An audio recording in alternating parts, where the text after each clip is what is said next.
See they not that we gradually reduce the land in their control from its outlying borders?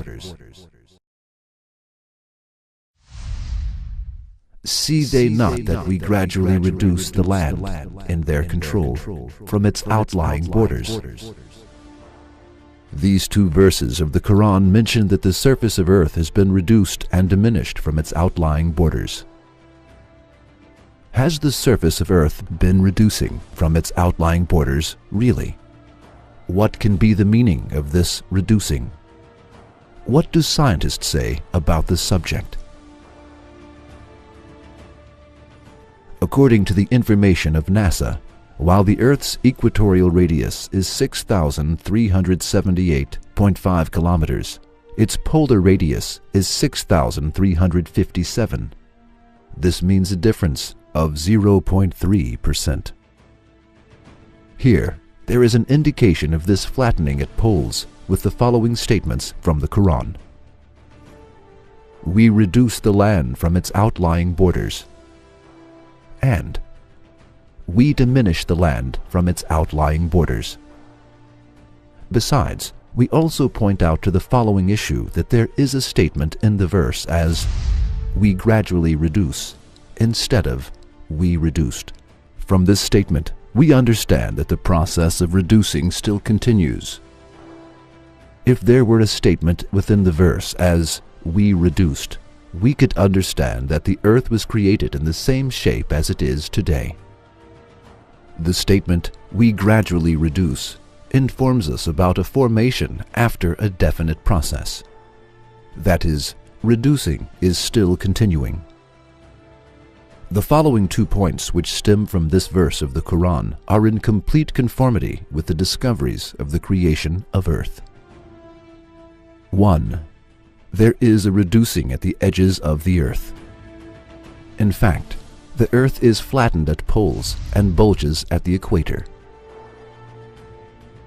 This reducing still continues as it is stated in the verses.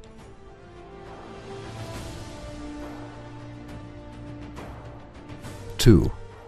The present earth is different than its first state. There has been a gradual flattening from its edges in the course of time after a process. This occurs as a result of the rotation of the earth around its own axis. The conclusion that stems from the verses of the Quran of which we have analyzed is in complete coherence with the scientific discoveries. There is a reference for other scientific truths in the verses apart from these findings.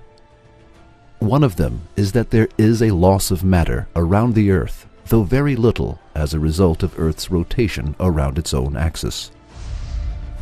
The statements in the verses as we reduce and we diminish indicate this loss of matter around the earth. Scientists confirmed this indication of the Quran and approved that there is a constant loss of matter around the earth, though very little.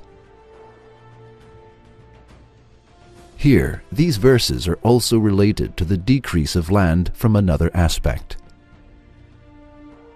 The scientists of Goddard Space Science Institute of Manhattan discovered that the level of water had been increasing as a result of the melting of ice sheets at the poles. The increased level of water also covers more land.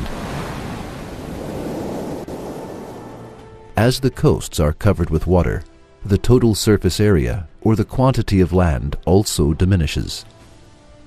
Therefore, the statements of the verses as we reduce and we diminish also indicate the coasts being covered with water and the reducing of land on the earth. Now, let us think about this matter.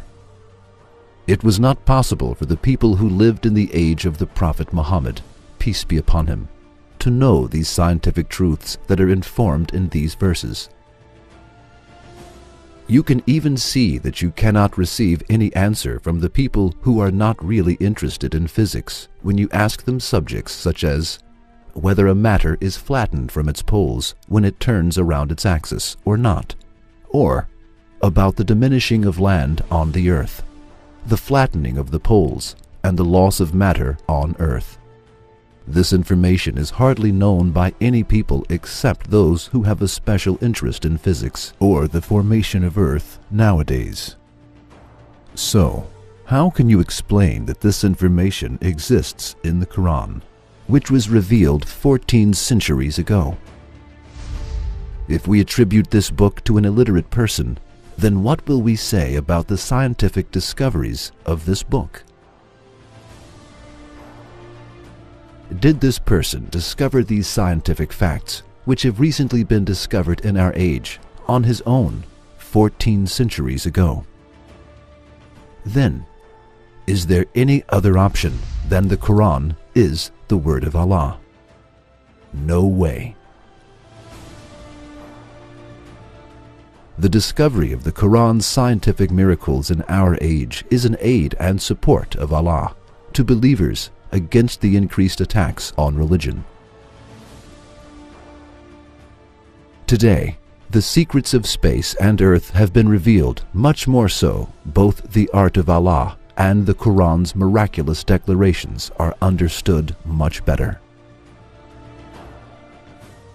Yes, the Quran reads the universe for those who know how to listen